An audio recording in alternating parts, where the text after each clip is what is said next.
and welcome to your Raiders show on RTV. And I'm smiling. I'm not pessimistic today. Right. A little bit. We'll get in that in a minute. But Leonard Stevens. Yes, sir. I'm going to tell you, one of my guys, I go to Fellowship Church in Antioch, and we have what we call small groups, right? So Mr. Roundtree was one of the ones last night asked me about, he's seen the show. So he said, man, that guy knows everything. He said, he don't miss a beat. He said, I watch, he said, he goes this, he said, how's he do that? I said, it just comes natural. God is good. Am I right? Am All I the right? time. He said, it comes natural. Right? But no, so you actually were not in a good position to watch the game at first, and then you had to make some changes to see the Raiders play in Florida. Absolutely. Yeah, I was in Houston, Texas at TSU's homecoming, and it was a great homecoming weekend, and looking forward to that Raider game. My wife made the dubious misfortune of scheduling our flight back home the same time the Raider game. So I'm like, sorry, you know better. You're going to have to change that. So they flew back Sunday. So Monday I went to this place in Houston called Luke's Ice House. And I sat there and watched the game, had great food, and obviously felt very good when I left there. Oh, I bet you did. So let's talk about the defense first. Okay. We always start with the offense. Let's start with the defense. I saw some good things, and we had some times when we bent but didn't break. And whenever you play the type of ball that they played on the road, which, they become the road warriors of the NFL without a doubt, because people may not understand it. We're 5-2, but we haven't won at home yet. Well, we have one at home. Well, we got the one win, San Diego. But yeah, well, that was iffy. I almost called that a loss. I was really hard on that one. But my point is, we're stronger on the road. We're undefeated on the road. It normally is the other way around. Right. You're undefeated at home, and you win. You steal one on the road every now and then. We're stealing them all. I just was really pleased with the defense that I saw, and it was consistent throughout. And you made the comment a couple of weeks ago, why is everybody after Norton's job? Right. They ain't after his job now, are they? Well, I don't think so. The defense had a pretty good game. I feel like that they still have areas, and that's the good thing about the 2016 Oakland Raiders. They realize that they cannot rest on their laurels. They have to continue to improve in all facets of the game. I felt defensively we were able to get some pressure. We hit Bortles 11 times, which was good. Khalil Mack got a sack, a huge sack, and it was great. Amerson with the red zone interception, very nice recovery. Bortles threw in the triple coverage, but Amerson was clearly watching it all the way and was able to reel it in. I thought that was big in the first quarter. I felt like the defensive changeup that we did by taking Riley from the Redskins, the guy that just suited up for us 2 weeks ago, and moving him to the middle, a 6-year veteran, flanked by Malcolm Smith and also Bruce Irvin. I think the linebacker core actually played pretty well. The best I've seen the linebacker core play all year long, consistently. They gave up, the Raiders gave up over 350 yards again, down from 444 yards a game. So they are trying to climb the ladder in terms of out of the cellar from being the worst ranked defense in football. But I do think that the 5 of those plays was 184 yards. Yeah. So they gave up some chunks when they gave up. But they were relentless, and they did not break. Let me intercede with that, though. They gave up a lot of yards after they had a big lead, and Jacksonville was trying to come back. It was garbage time. Right. So, or as my partner, Baron Harrell, used to say garbage. It was garbage time. But I clarify that because if it was a closer game, I think, it would have been different. But see, that's when I said just a little bit of pessimistic, that's what I mean when I would like to see us be the type of team that you're going after somebody. A perfect example was last night's Denver game. I mean, their defense is relentless. It doesn't matter if they're behind, they're ahead. They're coming at you all the time with everything they got. And I think we have the ability and the personnel to do that, but I think it's a mindset. And I think, with Von Miller and the people they have on that team and my man that used to be with the Cowboys. DeMarcus Ware. Yeah, he's not even playing. He's been out 5 weeks. Shane Ray played pretty well, but just real quick on Denver, because I don't want to spend time talking about those Jags. No, I was just using it as an example. Right. But anyway, I feel like Denver's defense, actually Osweiler had them on the ropes in the third quarter. And he the let them off. fumble is what changed the course of the game. Yep. They had penetrated. It was 14-9 midway through the third quarter, and Lamar Miller fumbled. The ball was hit. He got right on the ball by two defenders at the same time, so they forced the fumble. Great play by their defense, and that changed the whole complexity of the rest of the game. Well, it sure did, but their defense was still solid. Yeah, they have throughout. no doubt a great defense. And the reference to that is that we're doing it more and more. But there were times, obviously, we're the worst defense in the league. We're just doing it in spurts. Now we're getting a little bit more consistent. I'm really curious to see how we play against against Tampa Bay, based on the way that Jameis Winston is emerging. He's really becoming a solid quarterback. And I'm curious to see with their big receivers how we handle that. It'll be a test. We're going to have to come ready to play. No doubt. Mike Evans is probably one of the better large receivers in terms of agility in the NFL. He's averaged being targeted 12 times a game. He actually got 13 targets in this last game. So he is Jameis's favorite target, and we do have to make sure that our secondary continues to play well, because they do try to go deep and take advantage of that arm. But the way to be able to beat that is by getting a pass rush. There you go. We got to get a pass rush on him and flush him out of the pocket. And make sure that he doesn't get planted and able to set. Because if we give him time, Jameis Winston will hurt us down the field. Okay, now let's talk about the defensive secondary. We talked about the linebackers. We'll hit the line in a minute, but the defensive secondary, and what I liked about it is when we needed to be aggressive and really push them back, I thought they're getting more aggressive. Emerson early was a little lax early in the game, but then as the game went on, he got more aggressive, like he has been. And so when I watch that, it still tells me that they're learning each other. Mm-hmm. And obviously we've had a lot of changes. So once we get a set defense where we're not, we know who those guys are consistently, we're going to get better. It's gelling. And that's a good thing, because we're getting better as we go. Absolutely. It's gelling. You can see them coming together. What happens is what I saw that impressed me was that DJ Hayden actually got on a drag pattern.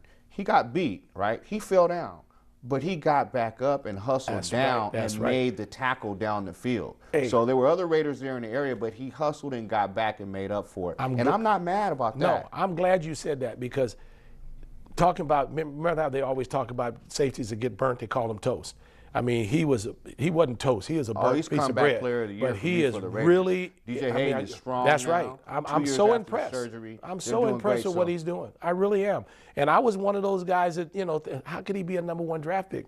But I tell you what, sometimes it takes guys longer to, develop than others.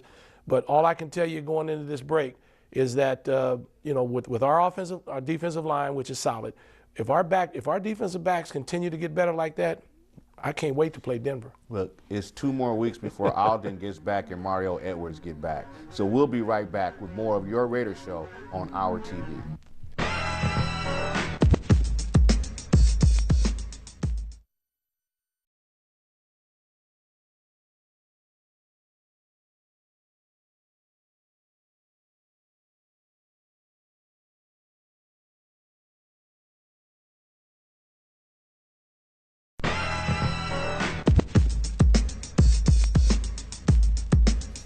Your Raiders Show on RTV, and all y'all out there didn't even tell me I had my earpiece in. Come on now, you got to let me know that. I don't know that. I'm so used to that thing. It's like another ear I got. Your uniform. It was well, I'm tested out today. I had to do that. I see. Got that. I should sit like this, huh? Look at you.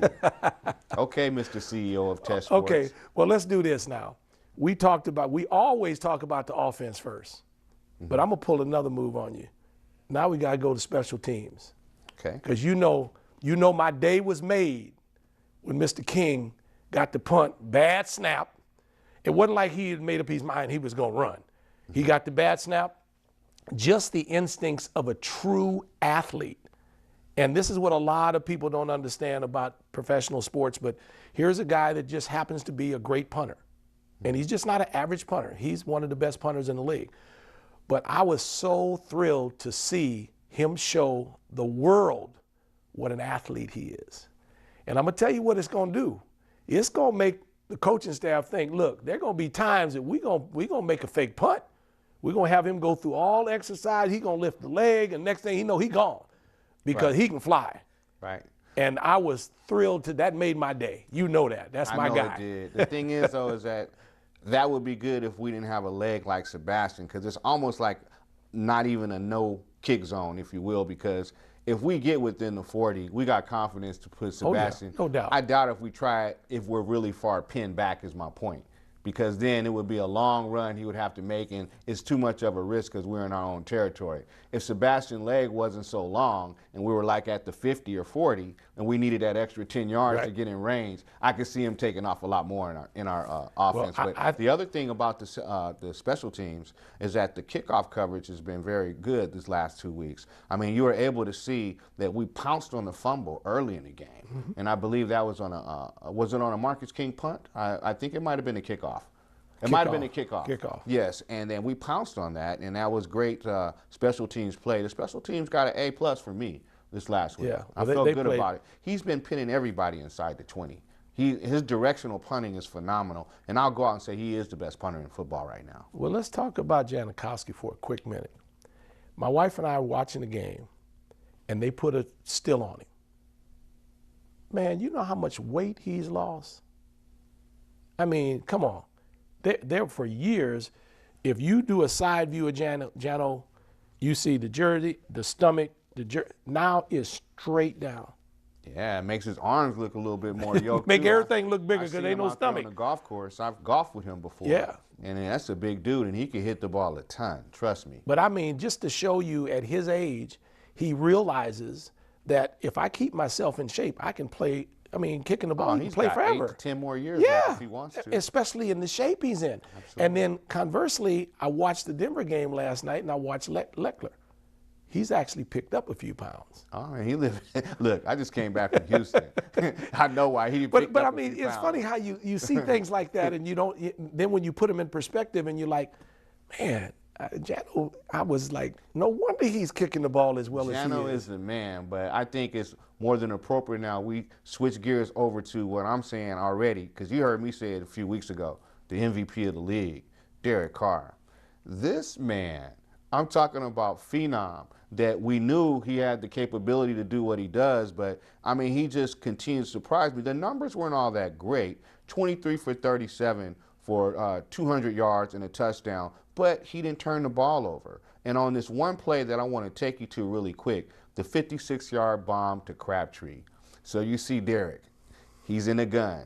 Pocket looks pretty good. He steps up and moves anyway, flares out to the right and flings it off the back foot, 58 yards, drops right into Crabtree's hands. Crabtree's down on the 2-yard line. So it was only appropriate that the next play that we're going to take a look at is the touchdown. Crabtree faked a quick out, hit him in a slant right inside. Carr zips it in, touchdown, Raiders. I was fired up because Crabtree, he's doing the thing, man. No doubt. I mean, 8 receptions for 98 yards. You know, and everybody's talking about, well, he's Carr's favorite target. Last week it was Amari Cooper. That's right. 10 catches for 129 yards. But I'm going to tell you who his favorite receiver is. Who's that? The one that's open. The one that's open, absolutely. That's and right. That's what I was trying to explain to Keith, my can you son believe on the we phone. agreeing with each other We today? did. I was trying to tell my son, he was like, well, his point was well taken. He said, we do need to get the tight end more involved in the offense. I said, but you got to look at this. It's situational football. We're in 4 wide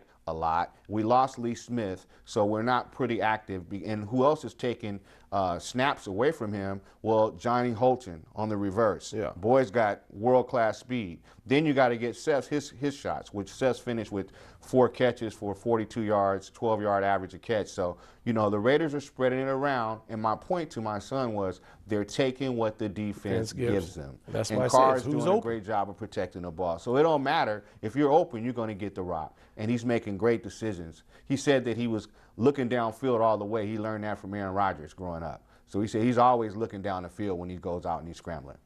Well, all I can say is that pieces are finally coming together. Now, again, we are 5-2. We, as far as I'm concerned, we should be really 7-0. Yeah, because I'm Amari Cooper is the push out of bounds away from us beating all Atlanta. these little things, but Right. we we don't want to if and buts and beer nuts. We'd have a party here instead of a show, right? right. But the key thing is this: we're still young, and we're doing this. I mean, you think about it. Carr's in his second year. Right.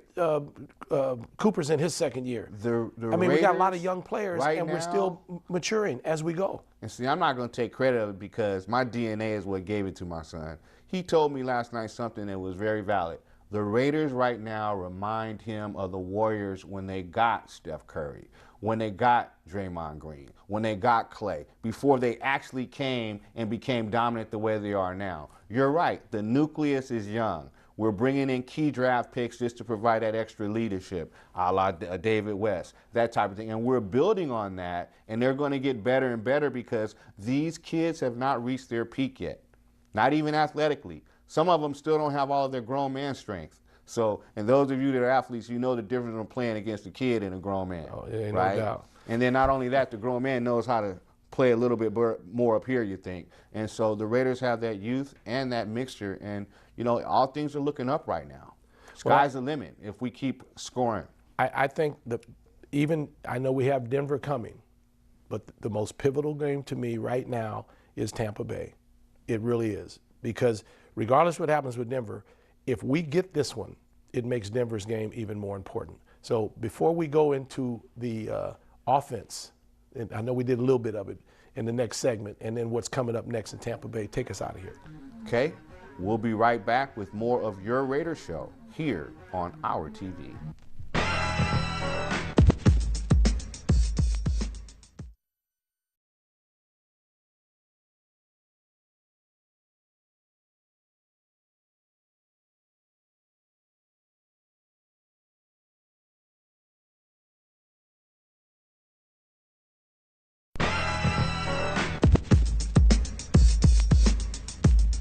And welcome back to your Raiders show on RTV. Leonard Stevens, I'm John Phillips.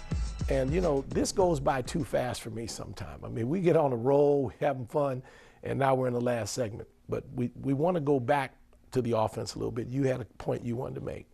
Well, it's more so about the Raiders' current position and looking at the fact that, you know, you mentioned that the Raiders have won 4 games in a row on the road and they're playing Tampa Bay.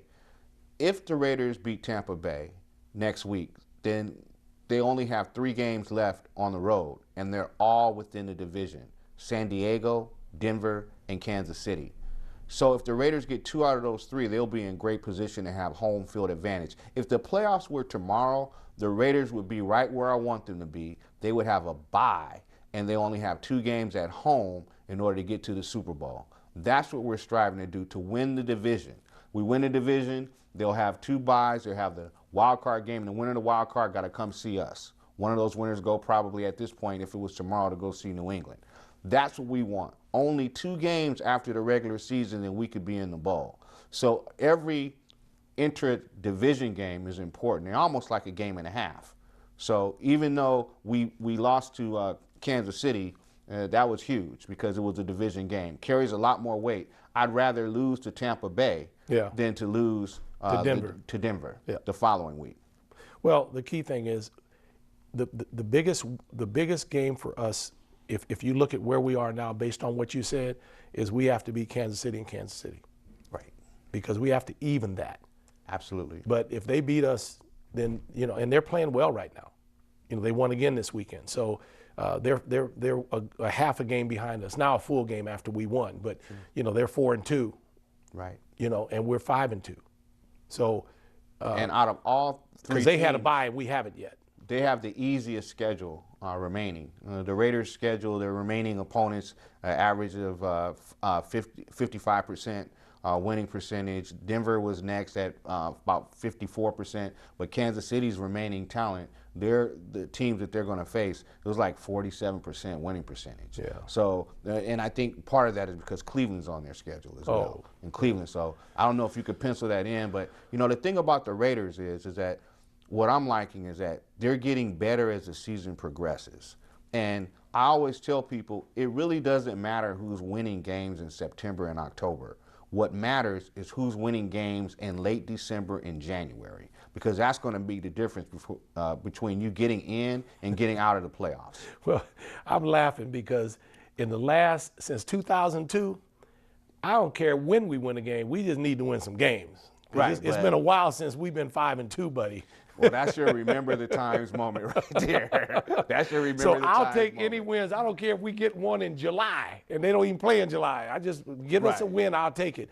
But no, you're exactly right. But I'm really excited about it. It just makes football fun. Are we going to win every game? We'd love to.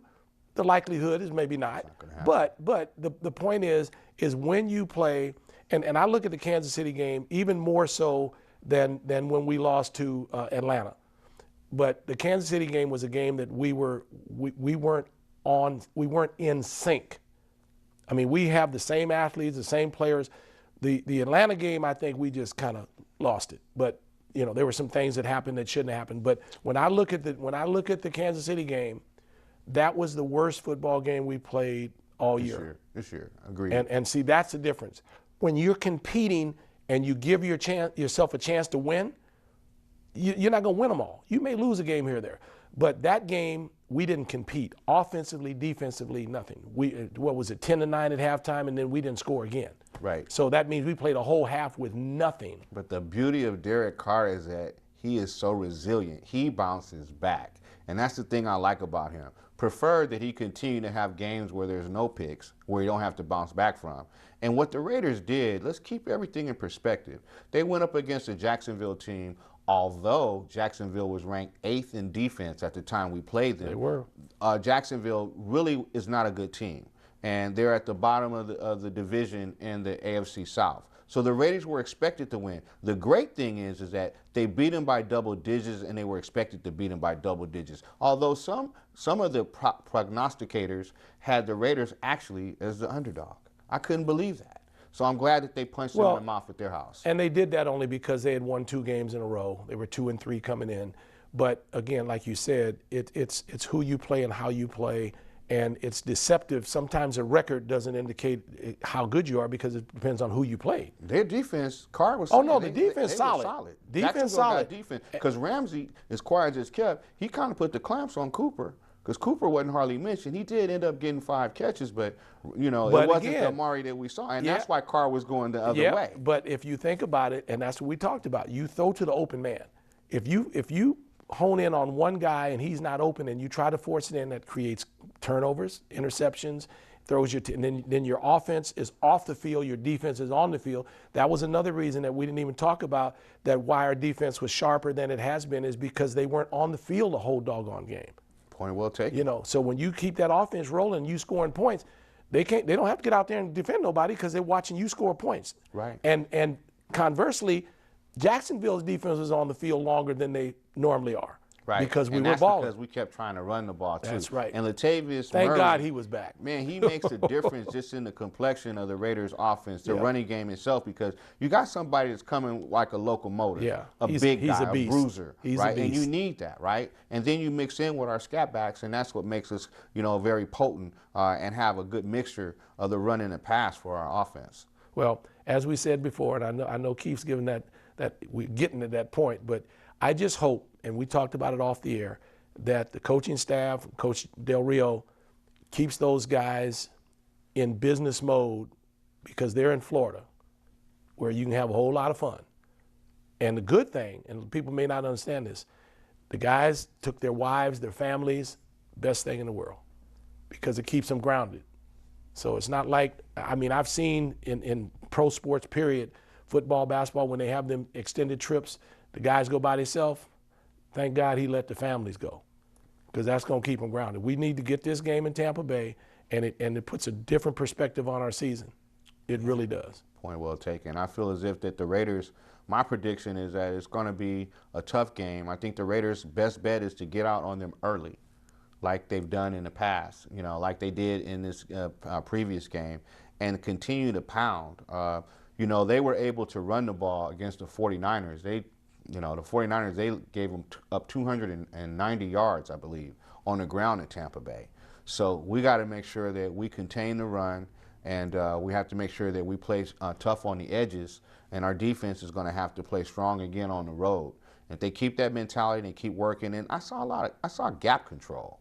And I think that has the only thing that I saw Jacksonville able to do was bounce to the outside on misdirections. Like you'll see the ball going towards the left, the fake pitch, and Bortles run 15 yards for a first down. So the misdirection, because the Raiders are a little bit over aggressive, but I think that the defense will continue to gel, and they're going to need it to gel down the stretch. When Super Mario gets back to give us that push, and he's practicing this week.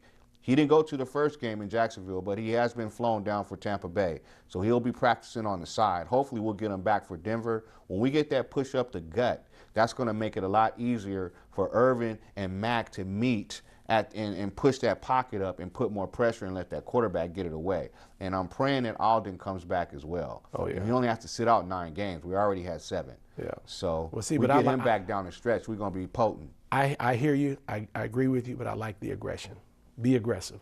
But anyway, comment. You always dapper, man. You know I'm the test stuff. I'm gonna wear my gear. But where's the ascot, bruh? Well, today I felt like I wanted to button up a little bit. It's amazing. But see, Charles had his on last night. Made me think of you. He had a clean one on. Charles had a pink one on. It was clean. I saw it. I'm like, Charles, right? So I looked it over, but every compliment in my tie is hit off by my sweater and my slacks and my shoes. Oh, so here now we got a lesson on dressing. Come Okay. together and just pull this one off today. All right, man. Take us home. All right. Well, we're gonna recap next week. The Raiders and the Bucks. It's going to be a good game down in Tampa Bay. And we'll have all the information to share with you next week. And keep watching Your Raider Show. We're going to sign up now for my partner, JP, John Phillips, and myself, Leonard Stevens. We'll see you next week on Your Raider Show on our TV.